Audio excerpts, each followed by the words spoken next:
Көптөн күткөн орозо айы 24 апрелде башталат. Быйыл Рамазан айы карантин маалына туш келгендиктен ар бир жаран үйдө отурууга мажбур. Ооз ачуу же жамаат менен намазга жыгылууга убактылуу тыюу салынды. Мындай чаралар калк саламаттыгы үчүн кабыл алынды. Калаанын тескөөчүсү Орозалиев ооз ачуу сооп иш экендигин белгилеп, бирок бул жылдагы кырдаалды эске алуу менен аны өткөрүүгө жол берилбей турганын айтты. Быйылгы орозо айы коронавирус инфекциясына байланыштуу карантин убакка туш келди. Барыңарга белгилүү болгондой, 2020 жылдын 30 апрелине чейин Бишкек шаарында жана башка кээ бир аймактарында коронавирус инфекциясын болтурбоо максатында өзгөчө абал киргизилген. Ошондуктан сиздердин суранат элем. Өзгөчө абалдын жана карантиндин бардык талаптарын сактап, Кыргыз Республикасынын муфтий Максат Ажы Токтомушев айткандай, ооз ачуу убагын жана намаз окуганды үй бүлөңөр, жакындарыңар, туугандары менен өткөрүп, эшикке чыкпастан үйдө болуңуздар. Ош облусунда 1000 тоннадан ашык унду 25 000 үй бүлө алды. Ошко мамлекет тарабынан 380 тонна ун бөлүнгөн. Бул аймакта жалпы жардамга муктаж 250 000 үй бүлө бар. Алардын ичинен 67 000ге чукул үй бүлөгө жардам берилди. Ошондой эле социалдык маанидеги азык-түлүк баштыгы даярдалып, таркатылып жатат. Азыр Өзгөн, Окат, Кара Суу райондорунун тургундарына тамак аш азыктары таратылды. Ундун чоо жайы бул Кара Сууда дан азык компаниясы бар. Ошол жерде ошо биздин Матрезервтин буудай сакталып, ошол жерден унга айланып таратылды. Бул 2,5 миң тонна деп атканыбыз, бул 3 000 тонна, 2,5 миң эмес, 3 000 тонна баш аягы. Мунун 1350 тоннасын биз Ош областында алдык. Калган Жалал Абад областы, ошондой эле Баткен областынан таратылып берилди. Бүгүнкү күндө бардыгы таратылып берилди. Биз айтып аткан 1325 тонна ун, бул 26 000ден ашык үй бүлөгө таратылып берилди. Кээ бир айылдарда өзүлөрү чечип, баягы бир мөшөктү экиге бөлүп алып аткандар бар, бирок көбүнөөсү ушул бир каптан ар бир үй бүлөгө таратылып берилди. Мындан сырткары түштүк жергесинде көмүр кендеринде иштеген 12 компаниянын иштөөсүнө уруксаат берилди. Алар Кыргызстандын ички муктаждыгына жана экспорт үчүн көмүр өндүрөт. Кара алтын кендери айылдан алыс жайгашкандыктан уруксаат берилген. Мындан тышкары ички соода сатыкта цементке болгон муктаждык пайда болгондуктан облуста 3 чоң цемент завод ишке кирди.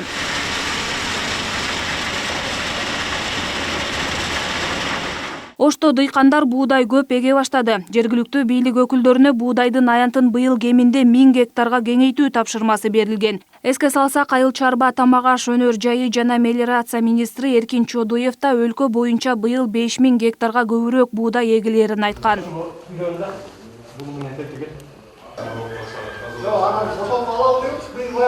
Жакшы жаңылык. Ош облусунда коронавирус жуктурган 154 адамдын 108и сакайып үйлөрүнө чыгарылды. Бул статистика ооруканага жаткырылган бейтаптардын 70% айыкканын көрсөтүүдө. Учурда облустун 42 тургуну ооруканада дарыланууда. Тилекке каршы 4-өө каза болуп калган. Эми өзүбүздүн ушу жарандарыбызды дагы бир чыдамкайлыкка чакырып, ушул киргизилген режимдерди колдоп берсе, үйлөрүндө отуруп көп контакт болбой берсе, ушул ооруну жакын арада мындай айтканда толугу менен айыктырууга ишенич бар. Медиктерибиз жакшы аракетин кылып атат, иштеп атат күнү-түнү. Эл карт карталарынын ээлери пенсия жана жөлөк пулдарын банкоматтардан комиссиясыз ала алышат. Бул тууралуу Улуттук банктын Жалал Абад облусундагы филиалынын жетекчиси Хусейин Акимбеков билдирди. Бүгүнкү күндө накталай акча толук жетиштүү, эч кандай кооптонуунун кажети жок. Банкоматтар акча менен өз убагында толтурулуп жатат жана алардын үзгүлтүксүз иштөөсү көзөмөлдөнүүдө. Урматтуу жарандар, бүгүнкү өзгөчө абал режиминде бардык банктар иштеп жатышат.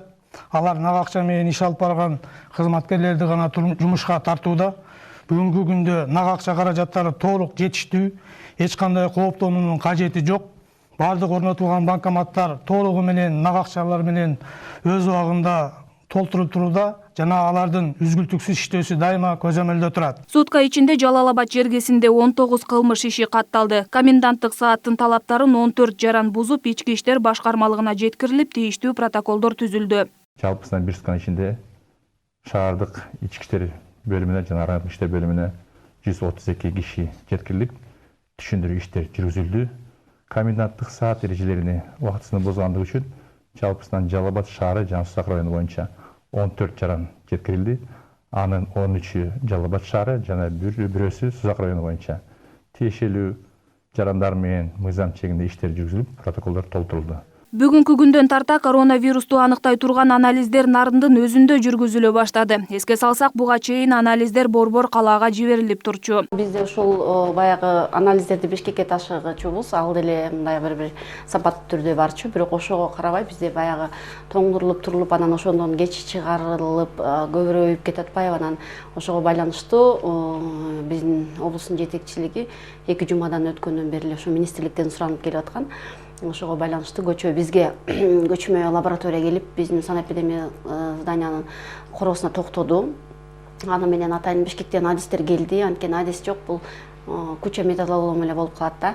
Алар кошо келишти адистер, андан сырткары бизде ошол ал адистер менен чогуу үйрөнүп алыш үчүн биздин вирусологдор дагы баштан келип чогуу окуй башташты. Эми Кудай буйрса деп көчө кечкисинде ушу бир бүгүндөн баштап анализдерди ошол күтүп атабыз, мына деп бүгүн өзүбүздөн анализ чыккан турат. Облус аймагында жалпы 18 миңден ашуун жардамга муктаж үй бүлө бар. Алардын ичинен 11.293-үнө гуманитардык жардам көрсөтүлдү. Ал эми калган калктын аяр катмарына акырындык менен жардам баштыктары таратылат. Ошондой эле күнүмдүк иштеп, акча таап жаткан жарандарда көңүл жаздымында калбайт. Бул жарандарга жардамдар коомдук уюм, бейөкмөт уюмдардан да келүүдө.